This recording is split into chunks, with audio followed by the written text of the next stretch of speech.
Assalamualaikum warahmatullahi wabarakatuh. Apa kabar rekan-rekan semuanya? Kali ini kita bertemu kembali dalam mata kuliah Ekonomi Regional dan kali ini kita akan membahas tentang analisis potensi relatif perekonomian wilayah. Diharapkan mahasiswa mampu menghitung dan menginterpretasikan analisis potensi relatif perekonomian wilayah setelah mempelajari materi ini.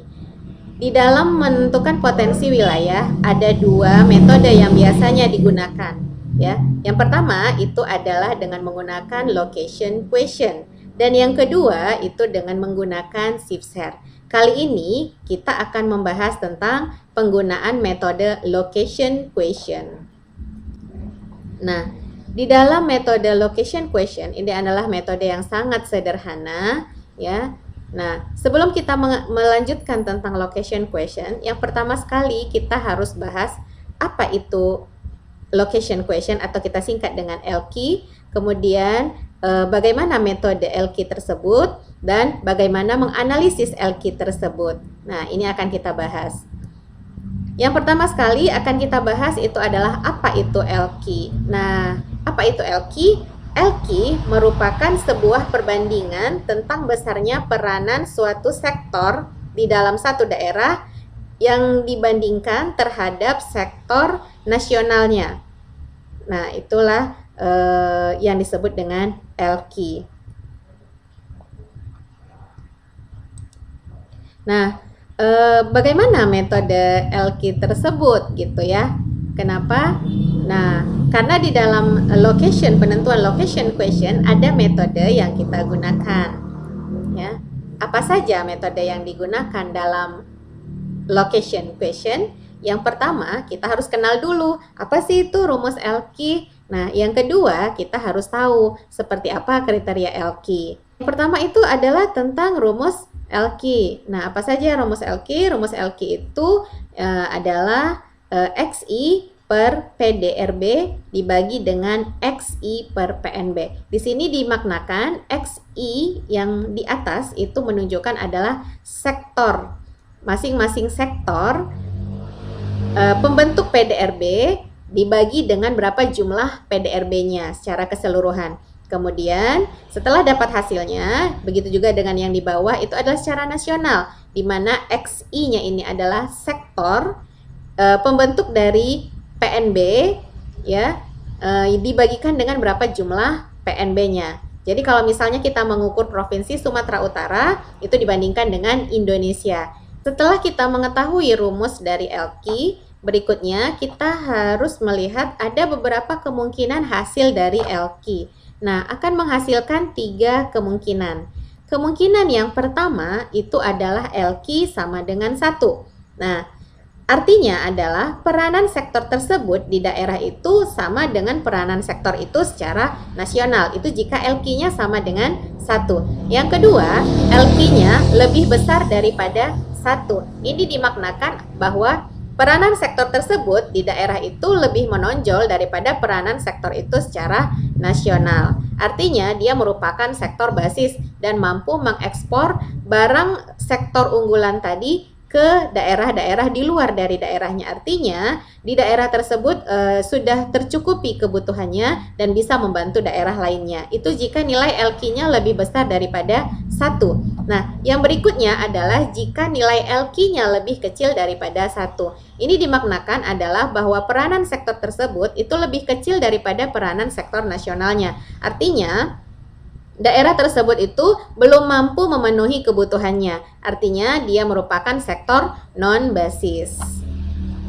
Nah, berikutnya kita akan membahas bagaimana cara perhitungan dengan menggunakan LQ dan menggunakan metode LQ. Dan yang akan kita lanjutkan itu adalah bagaimana mengaplikasikan data-data dari BPS itu untuk dihitung dengan menggunakan Excel.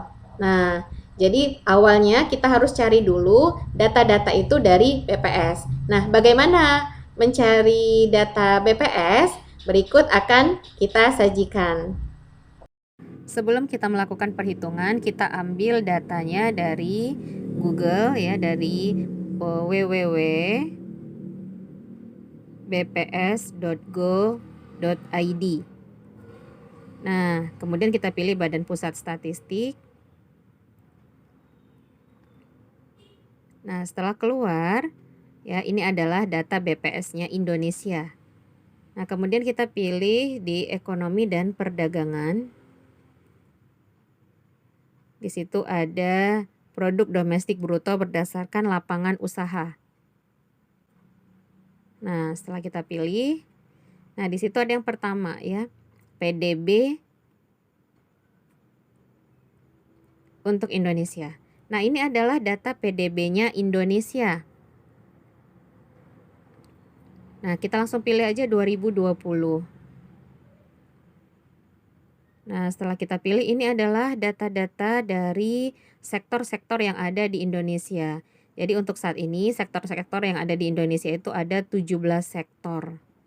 Dan kalau di Indonesia, datanya itu langsung terperinci per sektornya. Nah, jadi untuk mempermudahnya, kita langsung pilih Excel, kita download. Kemudian, nah, kita open ya. Nah, langsung. Ini adalah data untuk Indonesia ya, data untuk Indonesia. Nah, kemudian kita mau pilih untuk Provinsi Sumatera Utara. Nah, caranya bagaimana? Kita ke beranda. Kemudian di situ ada pilih provinsi, kita pilih Provinsi Sumatera Utara. Kita akan masuk ke link web BPS-nya Sumatera Utara. Kemudian sama ya, kita pilih ekonomi dan perdagangan. Nah, di situ kita tinggal pilih produk domestik regional bruto berdasarkan lapangan usaha. Nah, itu langsung kita pilih saja ya jumlah PDRB Provinsi Sumatera Utara.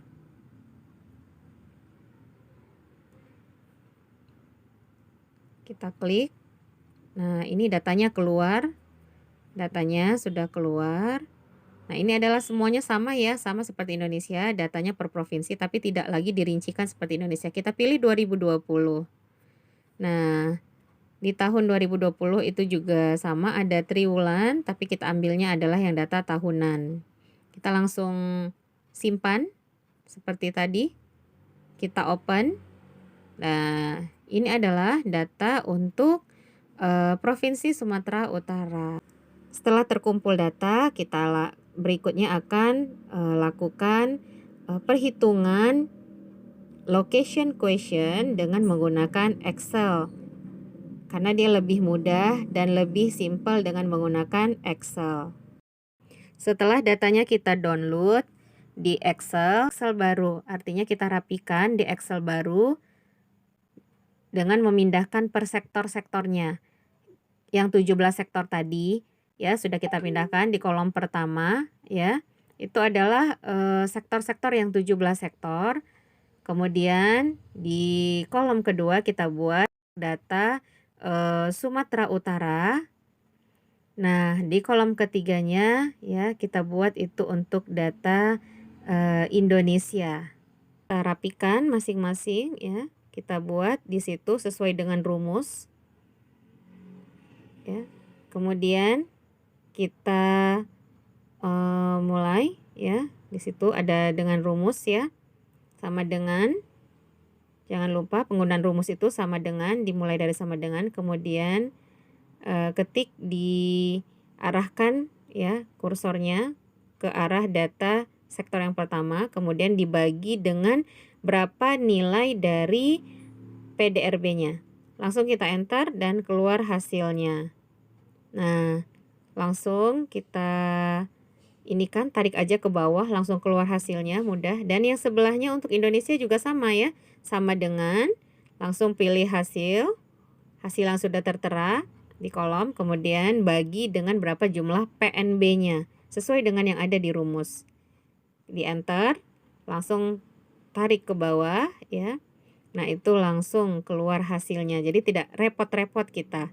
Kemudian untuk mengetahui nilai LQ tinggal sama dengan nilai di poin A tadi dibagi dengan nilai yang ada di poin B. Sama dengan ya. Dan hasilnya sudah kelihatan ya. Nah, setelah hasilnya kelihatan di sini kelihatan sekali ya, kelihatan sekali ada yang nilainya di atas 1 dan ada nilainya yang di bawah 1. Tapi memang agak sulit ya kalau untuk sama dengan 1 itu sulit sekali lah dapat, tapi kalau di atas 1 dan di bawah dari 1 itu banyak ya. Nah, kita kasih tanda untuk yang nilainya di atas dari 1 yang yaitu sebagai sektor basis ya. Nah, di sini ada sektor pertanian, kemudian ada lagi sektor yang lainnya. Nah, teman-teman bisa lihat, langsung kita blok saja warnanya ya. Nah, kemudian langsung kita buat peringkat ya. Nilai yang tertinggi itu adalah pada sektor pertanian ya. Kemudian yang kedua itu real estate. Nah, kemudian yang ketiga itu barulah dia masuk ke perdagangan ya, dan menyusul yang keempat ya, dan kelima serta berikutnya. Nah, itu kita klasifikasikan, ini yang nilainya adalah di atas dari LQ-nya di atas dari 1. Setelah kita menghitung LQ dengan menggunakan Excel, dan sebelumnya datanya kita cari melalui website www.bps.go.id sebagai data yang valid ya, untuk menghitung secara fakta apa yang menjadi sektor-sektor unggulan pada masing-masing daerah.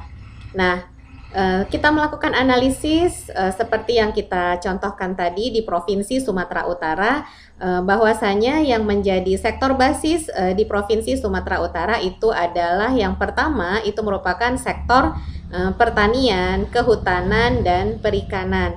Kemudian disusul dengan sektor real estate, dan yang ketiga itu adalah sektor perdagangan besar dan kecil.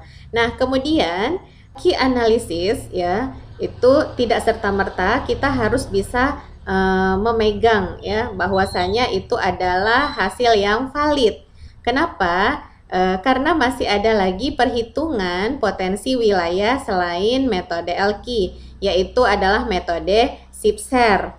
Nah, pada metode SIPSER itu akan ada nanti dibahas ke depannya bagaimana penggunaannya, karena dia dibagi lagi perhitungannya secara mendalam itu dalam 3 tahapan. Ada yang kita kenal dengan nasional SER, kemudian ada yang kita kenal dengan diferensial shift, dan ada yang kita kenal dengan proportional shift. Nah, apa saja LQ analysis? Nah, ini akan kita bahas dengan melihat apa yang menjadi kelebihan dari metode LQ dan apa yang menjadi kekurangan metode LQ. Jadi semua metode itu memiliki kelebihan dan memiliki kekurangan. Nah, untuk location question, apa saja yang menjadi kelebihan metode LQ? Nah, ada beberapa kelebihan metode LQ. Yang pertama, dalam mengidentifikasi komoditas unggulan, penerapannya cukup sederhana, mudah, dan tidak memerlukan program pengolahan data yang rumit. Nah, yang kedua, LQ itu bisa mempertimbangkan apakah daerah tersebut merupakan sektor basis ataupun sektor non-basis. Dan yang ketiga, biayanya cukup murah, bisa diterapkan pada data historis untuk mengetahui tren. Nah, itu adalah kelebihan dari metode LQ. Kemudian apa yang menjadi kekurangan dari metode LQ? Nah, kelemahan dari metode LQ ini yang pertama itu dibutuhkan akurasi data untuk menghindari bias yang terjadi, apalagi jika data kita itu kurang dari 5 tahun ya. Nah, kemudian acuannya itu sering tidak jelas sehingga hasil hitung LQ itu kadang terkesan aneh ya. Kadang bisa berbeda dengan apa yang kita duga, seperti itu. Nah, mungkin sampai di sini materi yang bisa saya sampaikan. Saya ucapkan terima kasih kepada teman-teman semuanya yang sudah menyimak.